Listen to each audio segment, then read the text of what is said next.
challenge কৰি অসমৰ মুখ্যমন্ত্ৰী ডাঙৰীয়াক আহ্বান জনাইছো যে বিধানসভাত কেৱল এটা দিন লোৱা হোক অসমৰ অৰ্থনীতিৰ ওপৰত কথা কবি অসমৰ ভৱিষ্যতটো বিজেপি চৰকাৰে কেনেকৈ নিব খুজিছে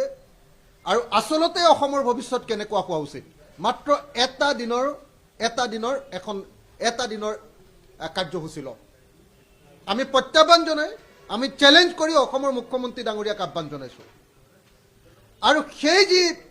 এটা দিনৰ কাৰ্যসূচী হ'ব সেই কাৰ্যসূচীত এটা দলক সমান সময় প্ৰদান কৰা হোক অৰ্থাৎ বিজেপি দলে যিমান সময় পাব কংগ্ৰেছ দলেও সিমান সময় পাব AIDF দলেও সমান সময় পাব ৰাইজৰ দলেও সমান সময় পাব আৰু CPIM দলকো সমান সময় দিয়ক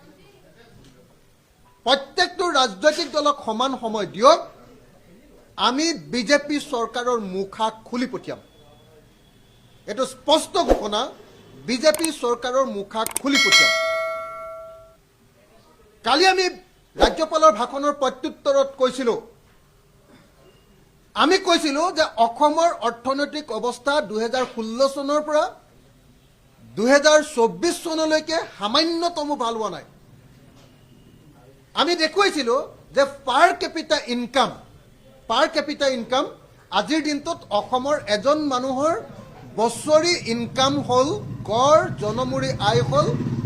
1,18,000 টকা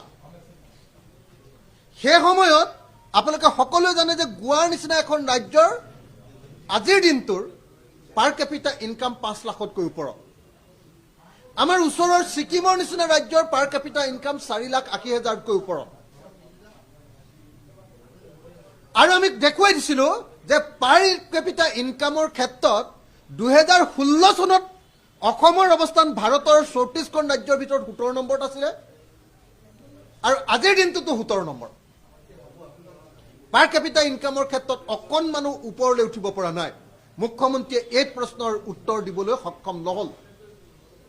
আনহাতে সদায় চিঞৰি থাকে কালিও বিৰাট ডাঙৰকৈ প্ৰকাশ কৰিছে যে GDP বুলি যাক কয় ৰাজ্যবিলাকৰ ক্ষেত্ৰত GSDP বুলি কয় GDP বা GSDPৰ ক্ষেত্ৰত আমাৰ 5 লাখ টকা ইনকাম হৈ গল বুলি তেওঁ 5 লাখ কোটি টকাৰ ইনকাম হৈ গল বুলি তেওঁ হুলস্থুল কৰি থাকে 5 লাখ কোটি টকা তেওঁ হুলস্থুল কৰি থাকে আসলতে যোৱাবাৰ আছিলে 4,91,000 কোটি মান টকা ধৰিলো সে 5 লাখ কোটি টকা আমি দেখুৱাইছিলো যে 2016 চনৰ পৰা GDPৰ ক্ষেত্ৰত অসমৰ অৱস্থান ভাৰতৰ 34খন ৰাজ্যৰ ওচৰত 29 নম্বৰত আছিলে অৰ্থাৎ তলফালৰ পৰাহে 5 নম্বৰ